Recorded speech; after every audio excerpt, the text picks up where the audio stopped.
बिस्मिल्लाहिर्रहमानिर्रहीम। अस्सलाम वालेकुम।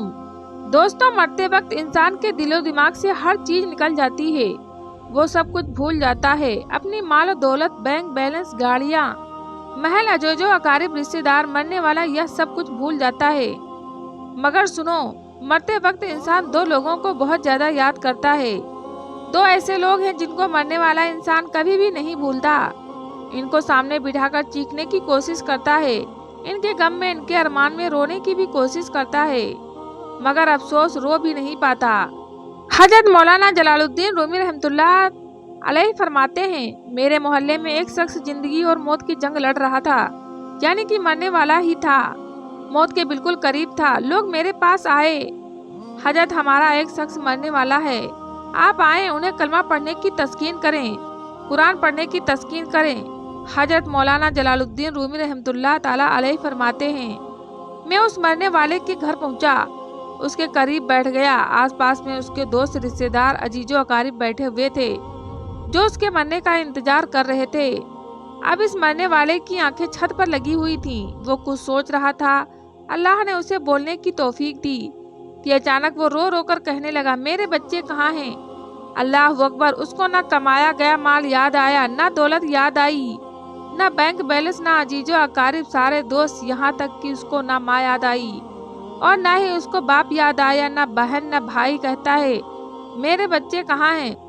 बच्चे दौड़ कर आए, जी अब्बा हुजूर कहते हुए पास में बैठ गए। फिर वो मरने वाला शख्स कहता है, मेरी बीवी कहाँ है? बीवी दौड़कर आई और पास बैठ गई। अब कहता, तुम्हें देखकर मेरा दिल रो रहा है, मेरी आंखें रो रही हैं, सोच रहा हूँ कि मेरे मर जाने के बाद मेरे बच्चों का क्या बनेगा। इंसान जब मरते वक्त बच्चों को देखता है, ना अल्लाह तबारक ताला जब उसे देखने की तौफीक देता है, हिम्मत देता है, जब आखिरी बार अपने बच्चों को देखता है, तो वो ये भूल जाता है कि मेरे मरने के बाद मेरा क्या बनेगा। इसकी जगह पर वो ये सोचता है कि मेरे मरने के बाद मेरी औलाद का क्या बनेगा। मेरे मरने के बाद पता नहीं मेरे इन प्यासे बच्चों को कोई पानी देगा भी या नहीं, मेरे भूखे बच्चों को कोई खाना खिलाएगा या नहीं। मेरे मर जाने के बाद मेरे अजीजों में से, मेरे दोस्तों में से, मेरे भाइयों में से, मेरी बहनों में से मेरी तरह कोई इनका ख्याल रख पाएगा भी या नहीं, मेरी तरह कोई इन यतीम बच्चों की फिक्र करेगा भी या नहीं। उसकी आंखें रो रही हैं, छम छम बरस रही हैं। बीवी को नसीहत करने लगा, मैं तो दुनिया छोड़कर जा रहा हूँ, मुझ पर एक एहसान कीजिएगा, खुदारा मेरे इन बच्चों को कुरान मजीद की तालीम दीजिए। इनके मुंह से निकला अल्लाह का नाम मेरी कब्र को रोशन कर देगा, इनके मुंह से निकला कुरान मेरी कब्र को नूर से भर देगा, मेरी कब्र को रोशन कर देगा। मेरे बच्चों के मुंह से निकली गई यासीन वल कुरान अल हकीम, इन कलाम अल मुरसलीन अल सिरात मुस्तकीम मुझे जहन्नम की आग से दूर कर देगा, अल्लाह के अजाब से दूर कर देगा। खुदारा मेरे बच्चों को कुरान मजीद जरूर पढ़ाना, इनको दीन की तालीम देना। मैं हाथ जोड़कर तमाम भाइयों के आगे गुजारिश करता हूँ, आप भी अपने बच्चों को कुरान मजीद जरूर पढ़ाएं, अपने बच्चों को दीन की तालीम दें। क्या तुमने वह वाक़या नहीं सुना? हजरत मूसा अलैहिस्सलाम का एक मर्तबा एक कब्रिस्तान के बराबर से गुजर हुआ। आपने देखा कब्रिस्तान की एक कब्र के अंदर मुर्दे को दर्दनाक अजाब दिया जा रहा है। मुर्दा अजाब में मुब्तला है, उसकी कब्र जहन्नम के गड्ढों में से एक गड्ढा बनी हुई है। मुर्दा चीखो पुकार कर रहा है। हजरत मूसा अलैहिस्सलाम आगे चले गए। काम करने के बाद वापसी में जब आपका उसी रास्ते से गुजर हुआ तो आपने देखा वही जहन्नम में जलने वाला शख्स जिसकी कब्र में अजाब दिया जा रहा था, अब वो शख्स जन्नत में टहल रहा है। उसकी कब्र जन्नत के बागों में से एक बाग बनी हुई है। आपने दोनों हाथों को उठाया और अर्ज किया, ए मेरे मालिक, थोड़ी देर पहले मैं यहाँ से गुजर रहा था, यही कब्र जहन्नम के गड्ढों में से गड्ढा बनी हुई थी, थोड़ी देर बाद यह जन्नत के बागों में से एक बाग कैसे बन गई? मेरे अल्लाह ने फरमाया, ए मूसा, यह शख्स जब मरा था ना, मरने से पहले अपनी बीवी को हामिला छोड़कर मरा था। बीवी का एक बेटा पैदा हुआ था, थोड़ा बड़ा हुआ तो कल बीवी उसकी ने उसके बच्चे को मस्जिद में भेजा। मस्जिद के इमाम साहब ने इसके बच्चे को बिस्मिल्लाहिर्रहमानिर्रहीम पढ़ाया। अल्लाह अकबर। आज इसके बच्चे ने बिस्मिल्लाहिर्रहमानिर्रहीम पढ़ी है। ए मूसा, तुझे हया आती है कि बच्चा मेरा नाम ले रहा है और मैं अपना नाम लेने वाले बच्चे को, बाप को जहन्नुम में डाल दूं? यह मेरी रहमत गवारा ही नहीं करती। इसलिए प्यारे दोस्तों, आपसे कहता हूँ कि अपने बच्चों को कुरान मजीद की तालीम दे। अगर तुम चाहते हो तुम्हारी कब्र रोशन हो, अजाब तुम्हारे बिल्कुल करीब ना आए, تو اپنے بچوں کو قرآن مجید کی تعلیم دینا۔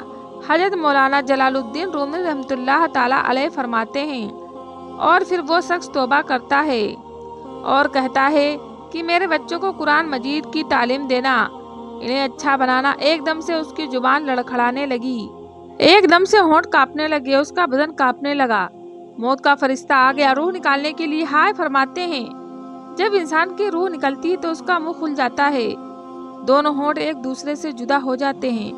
انسان کی روح انسان کے پیروں سے نکلتی ہوئی اوپر کی طرف آتی ہے، جب دل اور پھیپھڑوں تک پہنچتی ہے تو یہ وہ لمحہ ہوتا ہے یا وہ وقت ہوتا ہے کہ جب انسان زندگی میں پہلی بار اپنی آنکھوں سے دنیا میں فرشتے اور شیطان کو ایک ساتھ دیکھتا ہے۔ یہ وہ وقت ہوتا ہے جب روح دل اور پھیپھڑوں تک پہنچتی ہے۔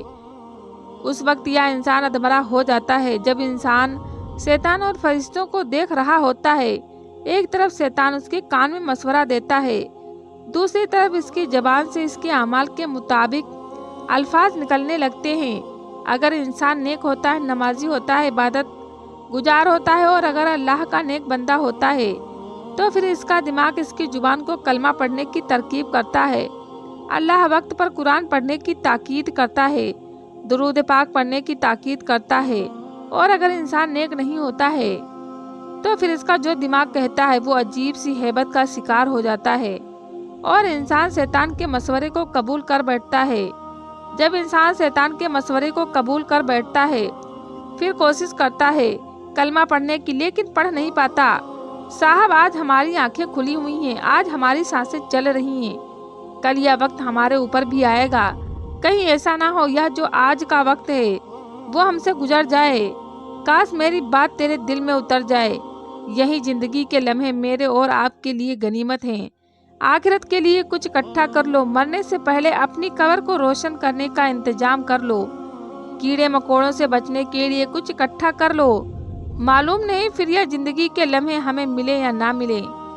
اگر ہماری یہ باتیں آپ کے دل پر لگی ہوں تو آپ سے گزارش ہے اس ویڈیو کو رکنے مت دینا، جتنا ہو سکے یہ ویڈیو شیئر کر دینا، ہو سکتا ہے آپ کی ایک شیئرنگ کی وجہ سے کوئی بندہ سچی توبہ کر لے اور سدھر جائے۔ میرا کام ہے ویڈیو کو آپ لوگوں تک پہنچانا، اب آپ کا کام ہے اس ویڈیو کو شیئر کرنا۔ اللہ پاک آپ کو اس کا اجر ضرور دے گا۔